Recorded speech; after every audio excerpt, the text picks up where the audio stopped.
Do you want to sleep? Then listen to me. Turn off the lights, close the windows, now close them and listen to you. Finally, I will make a request to you. Put down your phone and listen to my voice. Listen clearly. I will now tell you a story that will make you sleepy.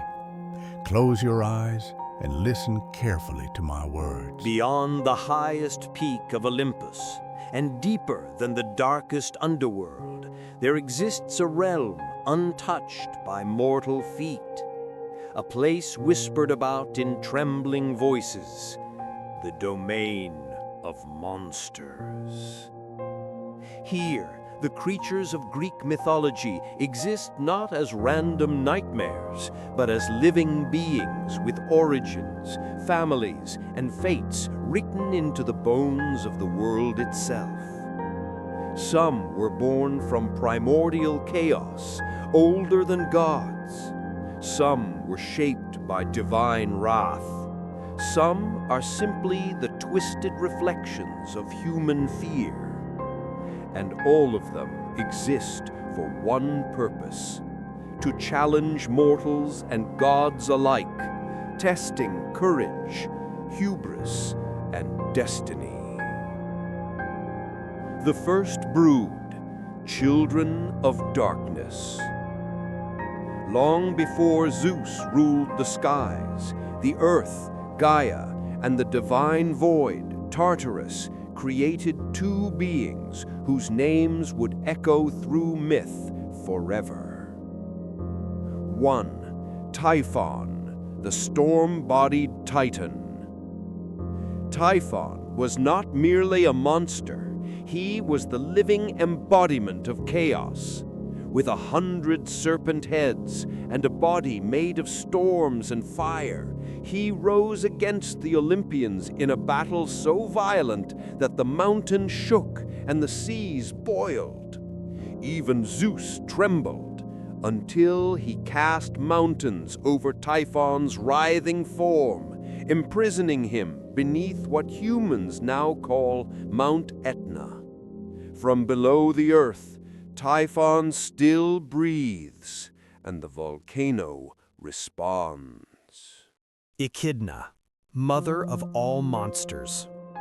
Beside Typhon lived Echidna, half woman and half serpent, a creature both enchanting and horrifying. In her hidden cave, she birthed the great horrors of myth: the Hydra, the Chimera, Cerberus, the Nemean lion, and many more. If a hero faced a monster, chances are Echidna was its mother, proud, patient, and waiting for news of their victories or deaths. The realm awakens. In this fantastic domain, forests twist into shapes of clawed shadows, rivers whisper forgotten curses, and the sky glows with colors no mortal eye can fully understand. Monsters here do not lurk. They live, hunting, sleeping, fighting, loving, and dreaming in their bizarre, magical ways. But beyond their realm, in the world of mortals, the gods begin to shape destinies, and every monster will soon play its role in the stories of heroes. Far from the mortal world, in the realm of the dead, a monstrous pup opened its 3 eyes, then 6, then 9. Cerberus was born with 3 snarling heads, a serpent tail, and a mane of writhing snakes. Hades claimed him as his own and brought him to the iron gates of the underworld. There, Cerberus learned his sacred duty. No soul escapes, no living being enters, none may cross without the blessing of the gods. The dead feared him, the living trembled at his name, and even gods approached him with caution. Echidna's next child shook the ground with its steps. The Chimera was a creature stitched together by madness and magic, the head and body of a lion, a goat's head rising from its back, a snake for a tail, and flames bursting from its jaws. Its fire scorched valleys, its roar cracked stone. Villages vanished in its shadow. Only the bravest warriors dared speak its name, and even then, only in whispers. The lion cub Echidna birthed was not like other beasts. Its golden fur could not be pierced by bronze, iron, or even the weapons of the gods. As it grew, its hunger grew with it. The Nemean lion carved out a kingdom of fear, dragging warriors into its dark lair where no blade could harm it. Armies tried to slay it. Kings offered rewards. Priests prayed for deliverance. But the lion remained, unstoppable, unscarred, and undefeated, until destiny placed Hercules on its path. Echidna watched from her cavern as her children spread across the lands. Swamps filled with poison, mountains echoed with roars, forests turned silent, and mortals begged the gods for mercy. But the gods knew this truth: without monsters, there can be no heroes.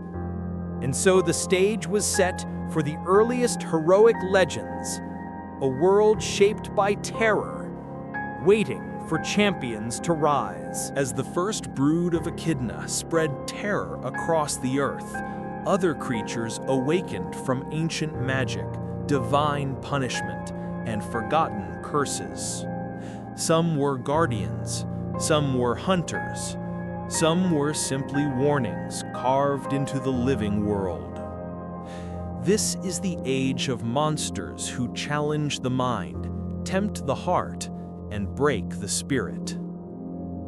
High upon a rocky outcrop overlooking the roads of Thebes sat a creature with the body of a lion, the wings of an eagle, the face of a hauntingly human woman. The Sphinx was not born of Echidna, but of a divine curse, a punishment sent to test the pride of mortals. Travelers approached in confidence. None returned, for she asked a single fateful question: what walks on 4 legs in the morning, 2 legs at noon, and 3 legs in the evening? Those who failed to answer were torn apart by her claws, their bones scattered across the ravine. For years, her riddle cast a shadow of dread upon Thebes, until one man, Oedipus, dared reason with terror itself. Deep beneath the volcanic mountains lived the Cyclopses, giants with a single blazing eye and enormous strength. Unlike many monsters, they were creators, not destroyers. From their furnaces came Zeus's thunderbolts, Poseidon's mighty trident, Hades's helmet of invisibility. But not all Cyclopses were noble. One, named Polyphemus, lived alone in a lonely cave by the sea. His hunger was immense, his temper uncontrollable.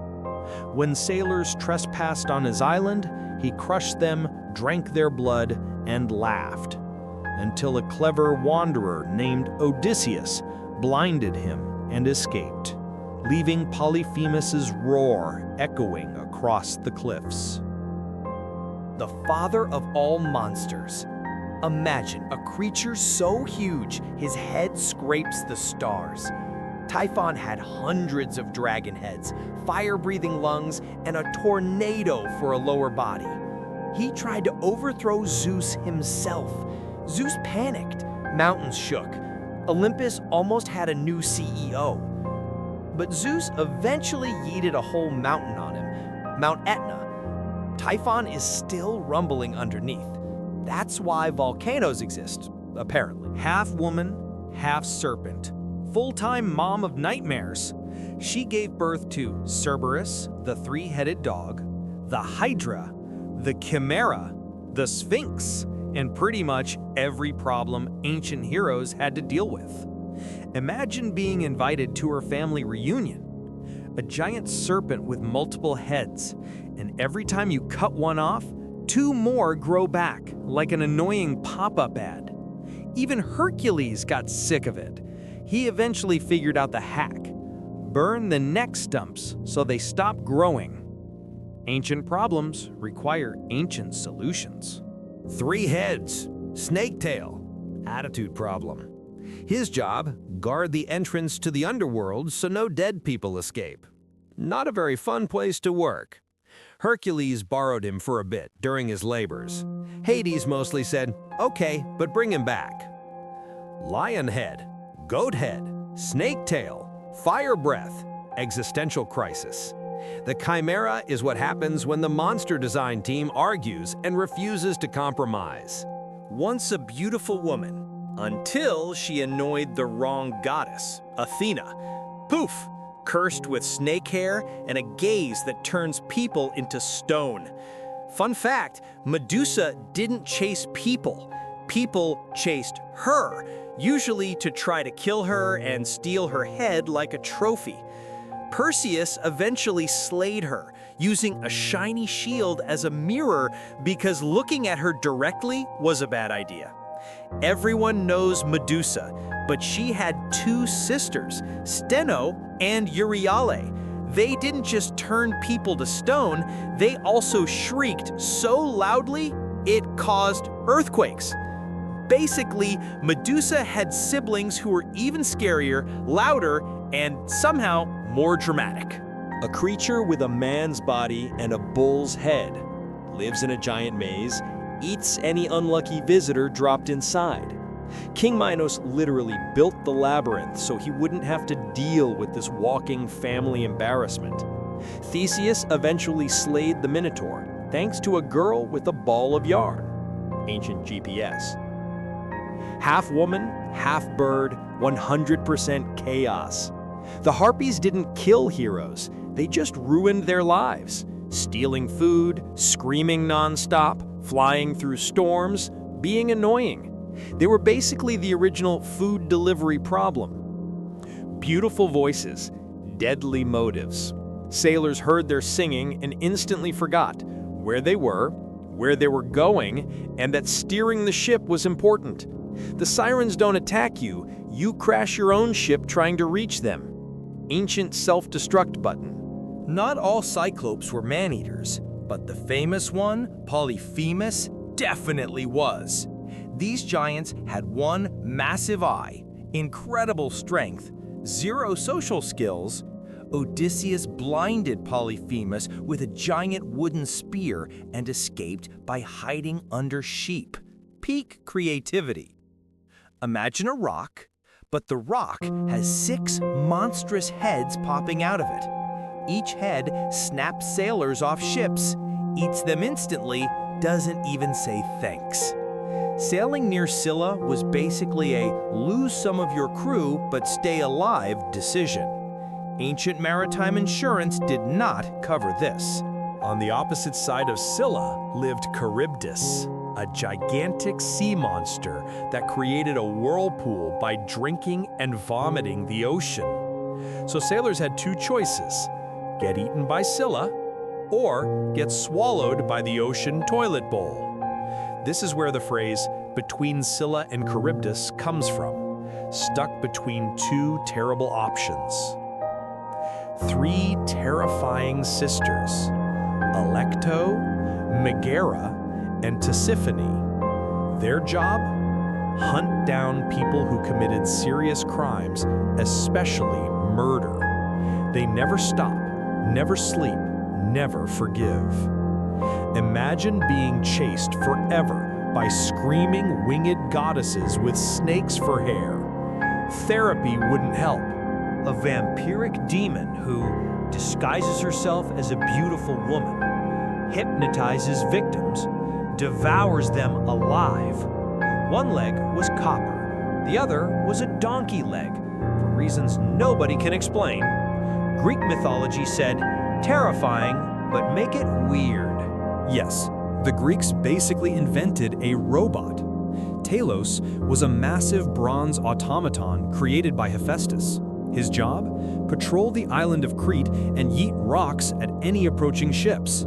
He didn't bleed blood. He had a single vein running through his body filled with liquid metal, ichor. Medea defeated him by unplugging the bronze USB port in his ankle. While technically not a monster, this huge statue looked like one to ancient invaders. Over 100 feet tall, towering over the harbor, it represented the sun god Helios. Imagine sailing toward a city and a giant metal man is standing over your ship like, "Don't even think about it." Earthquake? I think about it. The Colossus collapsed shortly after. This lion didn't just roar, it laughed at weapons. Arrows? Bounced off. Swords? Nope. Spears? Try again. Hercules had to strangle it because absolutely nothing else worked.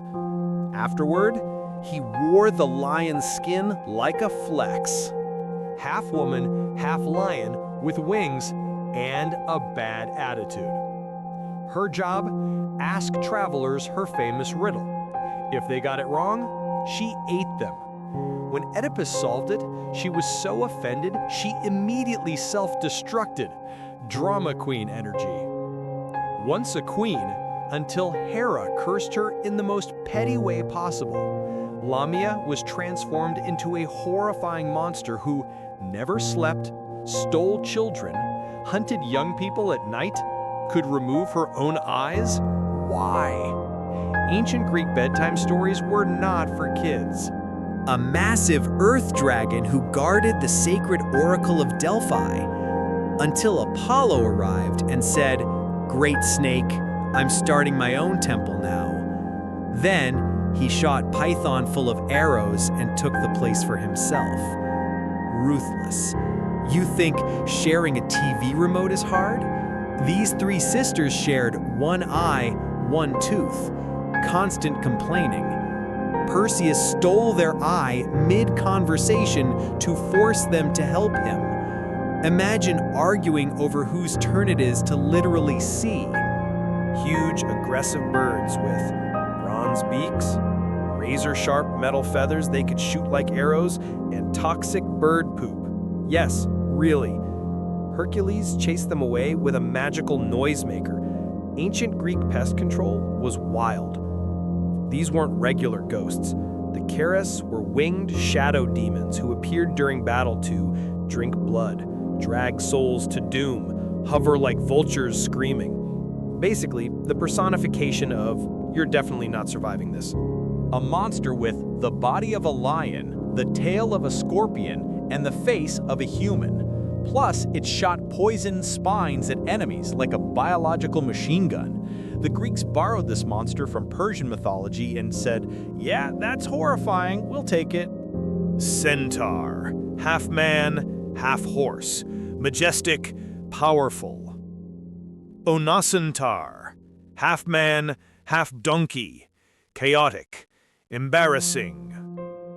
They had the torso of a man, the body of a donkey, truly terrifying and slightly funny. Half man, half horse, and half fish.